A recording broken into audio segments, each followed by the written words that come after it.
बिस्मिल्लाहिर्रहमानिर्रहीम। अस्सलाम वालेकुम।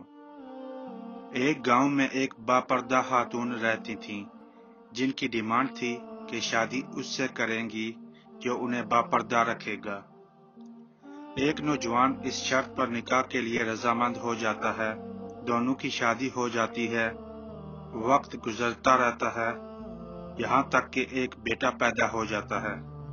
एक दिन शौहर कहता है कि मैं सारा दिन खेतों में काम करता हूँ, खाने के लिए मुझे घर आना पड़ता है, जिससे मेरा वक्त जाया होता है।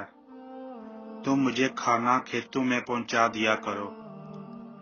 बीवी राजी हो जाती है। वक्त गुजरते गुजरते एक और बेटा पैदा हो जाता है, जिस पर शौहर कहता है कि अब गुजारा मुश्किल है, तुम्हें मेरे साथ खेतों में हाथ बटाना पड़ेगा।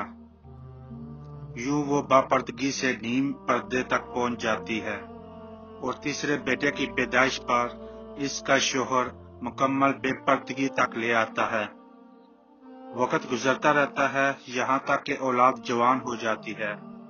एक दिन यूं ही बैठे बैठे शौहर हंसने लगता है। बीवी सबब पूछती है तो कहता है कि बड़ा तू पर्दा पर्दा करती थी, आखिरकार तेरा पर्दा खत्म हो गया। क्या फर्क पड़ा पर्दे और बेपर्दगी का? जिंदगी तो अब भी वैसे ही गुजर रही है। वो बोलती है कि तुम साथ वाले कमरे में छुप जाओ, मैं तुम्हें पर्दे और बेपर्दगी का फर्क समझाती हूँ। शौहर कमरे में छुप जाता है। औरत अपने बाल बिखेरे रोना पीटना शुरू कर देती है। पहले बड़ा बेटा आता है, रोने का सबब पूछता है। कहती है तेरे बाप ने मारा है। बड़ा बेटा माँ को समझाता है कि अगर मारा है तो कोई बात नहीं, वो आपसे मोहब्बत भी तो करते हैं, आपका ख्याल रखते हैं। वो समझा बुझा कर चला जाता है। औरत फिर से रोने की एक्टिंग करती है और मंझले बेटे को बुलाकर बताती है कि तेरे बाप ने मुझे मारा है। मंझले बेटे को गुस्सा आता है।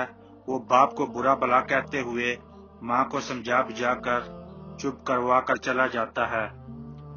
आखिरकार औरत यही ड्रामा छोटे बेटे के सामने करती है।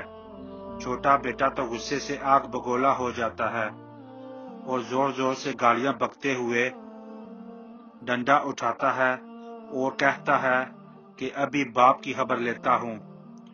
फिर औरत शौहर को बुलाकर बोलती है कि पहला बेटा मेरे पर्दे के वक्त पैदा हुआ तो उसने तेरा पर्दा रखा। दूसरा नीम पर्दे के जमाने में पैदा हुआ तो तेरी आधी लाज रख ली। जबकि तीसरा जो मुकम्मल बेपर्दगी के जमाने में पैदा हुआ, वो तो मुकम्मल तौर पर तेरी इज्जत का पर्दा उतारने गया है।